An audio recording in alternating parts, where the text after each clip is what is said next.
Hello everyone, আজকে আমি চলে এসেছি আরেকটি নতুন গল্প নিয়ে তোমাদের সাথে আলোচনা করতে। গল্পটি ক্লাস 10-এর সাহিত্য সঞ্চয়নে পেজ নম্বর 110-এ রয়েছে। গল্পের নাম অদল বদল। লেখক পান্নালাল প্যাটেল, ইনি একজন গুজরাটি লেখক এবং গল্পটির বাংলা তর্জমা করেছেন অর্ঘকুসুম দত্তগুপ্ত। যদি গল্পটিকে আমি একটি ওয়ার্ডে বিশ্লেষণ করতে চাই তাহলে সেটি অবশ্যই হবে বন্ধুত্বের গাঢ়ত্ব। তো চলো ঝটপট দেখা যাক। তো প্রথমে আমরা দেখব গল্পের দুটি প্রধান চরিত্র, যার একজনের নাম ঈশাব, অপরজন অমৃত। আমরা নামটি শুনেই বুঝতে পারছি একজন হিন্দু এবং অপরজন মুসলিম।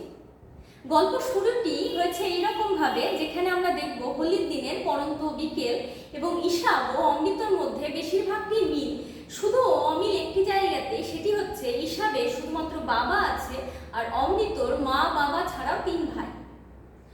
গল্পেতে আমরা দেখব যে বিকেলবেলা দুজন হাত ধরাধরি করে হোলির দিনে বেরিয়েছে এবং তাদের যে শার্টটি ছিল, দুজনের শার্টই কিন্তু একই রকম এবং একই রকম হওয়ার দরুন ছেলের দল কি করবে, তাদেরকে কুস্তি লড়ার জন্য এক প্রকার উস্কাবে এবং বলবে তোরা যদি কুস্তি লড়িস দেখতে খুব সুন্দর লাগবে। যদিও অমৃতর সাথে সাথে না করে দেবে, তার কারণ হচ্ছে যে আমার যদি কিছু হয়ে যায় তার মা তাকে ছেড়ে কথা বলবে না।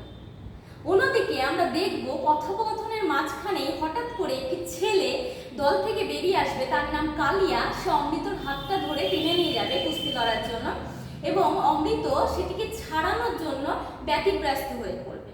অন্যদিকে ঈশাবের মেজাজ চড়ে যাবে এবং ঈশাব লাফ দিয়ে যাবে সেখানে কুস্তি লড়তে এবং কালিয়াকে ল্যাং মেরে ফেলে দেবে এবং ভাগ্যতিক ভালো নয় বুঝে সমস্ত ছেলেরা দৌড়ে পালাবে।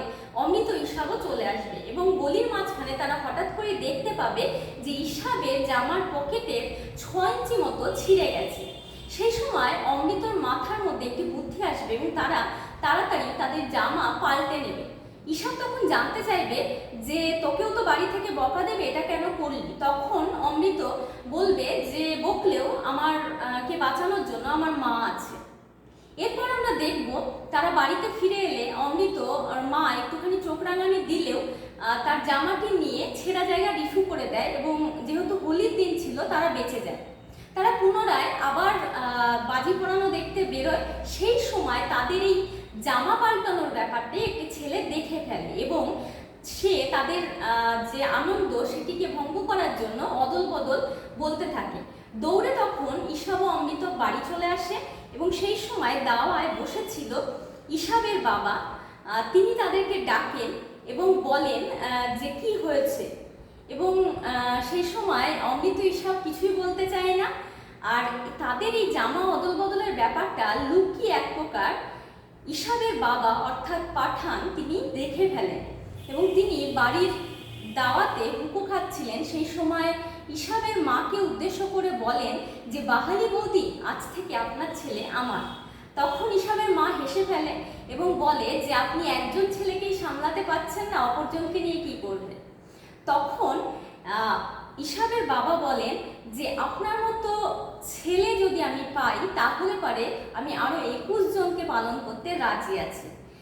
কারণ তিনি এটিও বলে যে আজকে অমৃত নাকি তার চোখ খুলে দিয়েছে এবং পুরো ঘটনাটি তাকে খুলে বলা হয় এবং আশেপাশে আরো লোকজন জমা হয়ে যায় এবং তিনি বলেন যে অমৃত এটিও বলেছে যে আজকে আমার কিছু হয়ে গেলে আমাকে বাঁচানোর জন্য তো আমার মা আছে এবং এটি একটি খাঁটি কথা। এবং এই কথাটি শুনে এবং তাদের এই জামা অদল বদলের ঘটনাটি শুনে সবাই খুব খুশি হয় এবং আস্তে আস্তে বিষয়টি ছড়িয়ে পড়ে এবং গ্রাম প্রধানের কাছে যায় এবং গ্রাম প্রধান অমৃতর নাম দেন অদল এবং ঈশাবের নাম দেন বদল।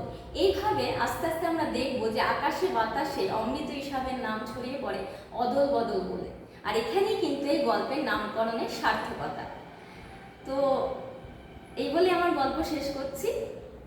ধন্যবাদ।